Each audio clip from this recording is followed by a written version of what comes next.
Di Gang Anggur, Kampung Siwalan-Kerto, Surabaya inilah peristiwa pembunuhan sadis terhadap bayi berusia 5 bulan terjadi. Ibu bunuh bayi. Ironisnya pelaku pembunuhan tak lain adalah ibu kandung korban.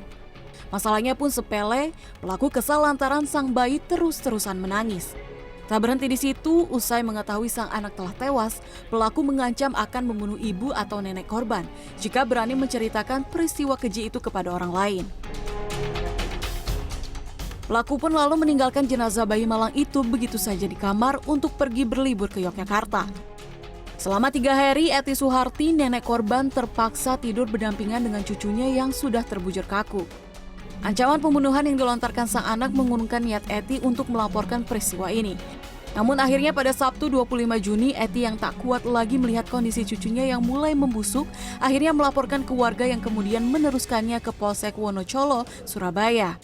Itu terus Ekanya nggak datang belum datang ya sudah, saya tidur sama anaknya itu malamnya itu.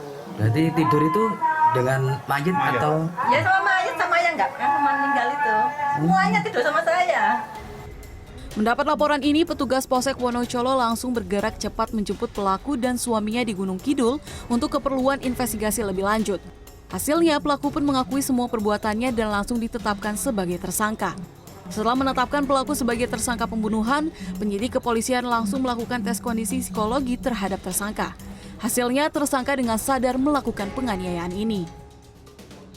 Pelaku bukan menunjukkan sisi kemanusiaan, tapi justru mengancam kepada saksi. Apabila saksi memberitahukan pada orang lain mengenai korban ini sudah meninggal, yang bersangkutan akan dibunuh. Akibatnya perbuatan tersangka harus meringkuk di balik jeruji besi Mapolsek Wonocolo, Surabaya.